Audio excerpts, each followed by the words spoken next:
Til að fara aðeins betur hérna í uppsendingu á sneiðmyndinni og byggingarlýsingunum, hvernig við setjum þetta á teikniblað. Við ætlum að uppfæra view-templatið og sýna ykkur hvernig gerum notum lesson til þess að búa til byggingarlýsingu. Í myndbandið sneiði þá voru komnir eitthvað hérna áleiðis, að vantar aðeins inn á þetta. Við ætlum að bæta við einangrun.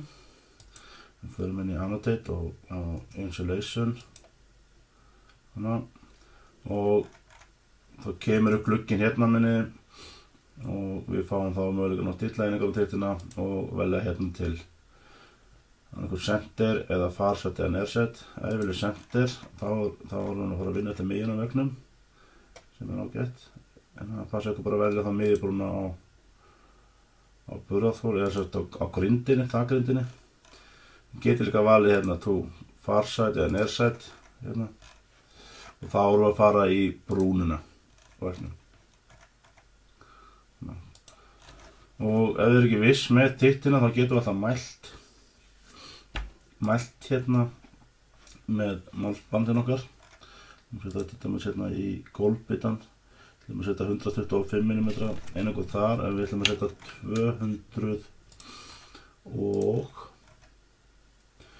225 mm þakgull.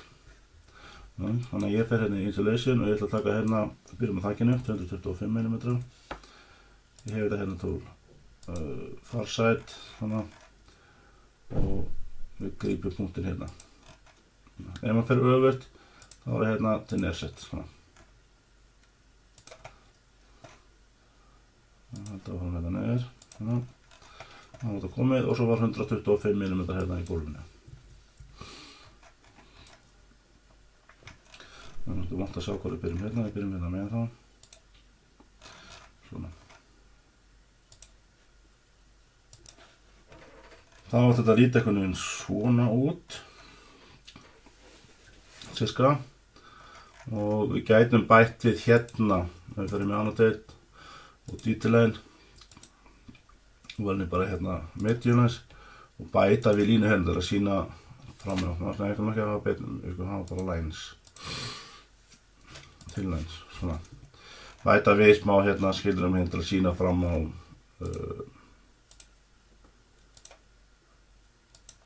að það er eitthvað lokun hérna.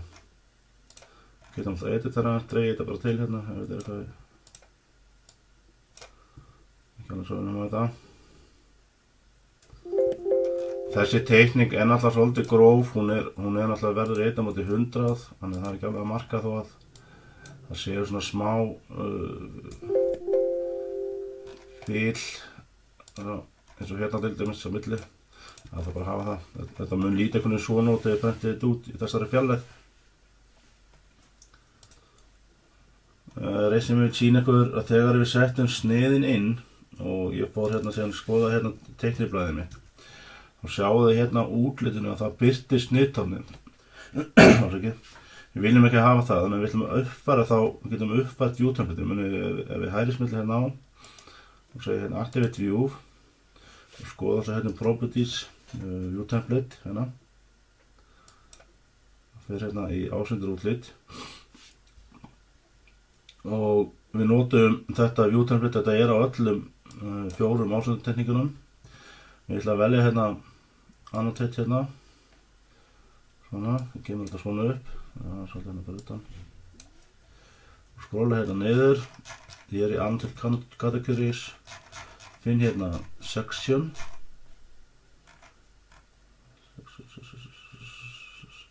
Hérna. Afhaka þessi 2 hérna. Og íti svo OK og apply. Svona, þá hvarf snittáknið hérna í ásendartekníkunum. Og mun aldrei sjá snittáknið á ásendartekníkunum. Þannig að þá erum við búin að updata view-template. Við getum alltaf að updata view-templatein sem við erum að nota. Við ætlum svo að búa til nýtt sheet. Við hérna niðri og hægrismilli. Við getum líka farið í view hérna og sheet hérna. Svona. Og þið hakið þá bara við ætlum að velja þetta A3 aftur. Segir bara OK. Nú kemur þetta tómt blað og við getum þá dregið sniðið okkar hérna innan. Passa ykkur á því að þetta á að vera í 1/100 ásöndatekn, sniðtekningarnar, og við getum á sama hátt breytt hérna gerðinni á textanum sem fylgir með. Þessi tilviti alltaf bara pínulítið gestahús, þannig að þetta virkar alltaf svolítið svona hlutfallslega lítið á blaðinu, en samkvæmt öllum lögum og reglugerð þá eiga aðalhlutföllin að vera í 1/100. Við gerum svo byggingarlýsinguna sem lesend, sama hátt og við gerum skýringarnar. Ég smella hérna á lesend og segja hérna new lesend hérna. Okkur hérna byggingarlýsing. Passa ykkur að þetta sé þá í skalanum 1/100 hérna. Ok. Og við fáum blanko blað. Við einfaldlega veljum bara textagerðin hérna uppi. Búum til svona þokkalega ramma. Við fórum einfaldlega fyrir bara að skrifa niður.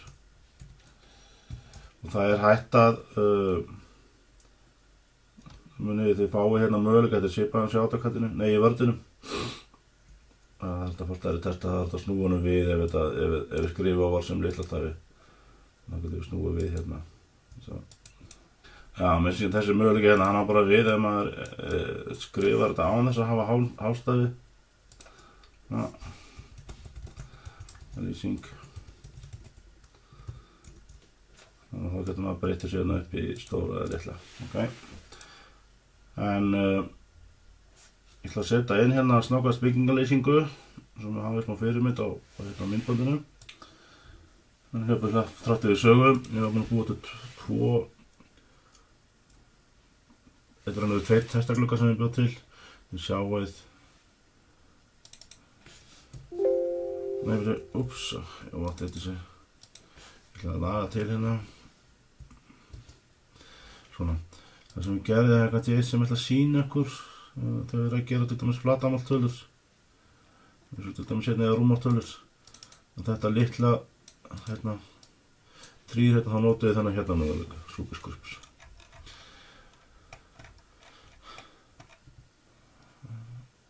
Yes. Þetta getið svo einfallega dregið inn á, við vorum konum með hérna lesend sem er komið fyrir byggingarlýsingu. Og við vorum búin að búa til einhverja teikningu sem er A102 í mínu dæmi. Og við getum dregið hann inn, við þurfum ekki að opna hann í sinu. Við þurfum bara að draga hann hérna niður. Þú opnar sjálfkrafa blaðið og við getum smellt þessu hérna. Og þessu tilviki þá vil ég ekki hafa þetta hérna með, og þá get ég ljómynda og fara hérna properties og segja hérna note title. Svona. Eitthvað niður svona. Og ég ætla líka að slökkva hérna á málinum hérna. Ég sé hægri hér, Attribute View. Og við vorum ekki með þetta View template komið hérna. Þannig að þá þarf að fara í Visible Graphics Override, svona. Velja hérna Annotate. Og ég ætla að finna hérna Grid Lines. Og svona, það eru hérna. Grids hérna. Ok. Og þá hver var þér? Ég eftir við View. Og síðan alltaf smelli hérna niðri og segið sniðtegning eða snið byggingarlýsing og merkið svo hérna með nafninu ykkar og dagsetningunum. Mjög gott.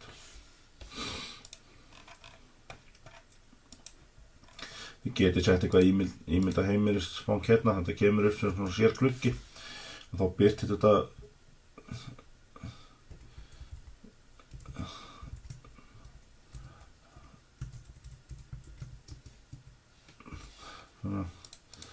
og þetta birtir þetta sjálfkrafa líka í ásýndarteikningunni, þá kemur heimilisfangi hérna líka.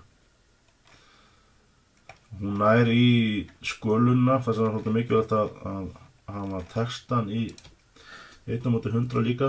Ef það er ekki gert, þess að þetta hafi textan 1/50, þá getur hann ekki flokkað, þá kemur þetta bara svona hérna niður. Þannig að það er svolítið mikilvægt að texti og þetta teikningar og annað séu settar í réttan skala, þannig að þá nær sjálfkrafa í skalagerðina, í hvaða teikningu skalinn Ok, þannig að þetta var smá byggingarlýsinguna og setjast niður, finnir sér að og tilla á YouTube-ið. Thank you.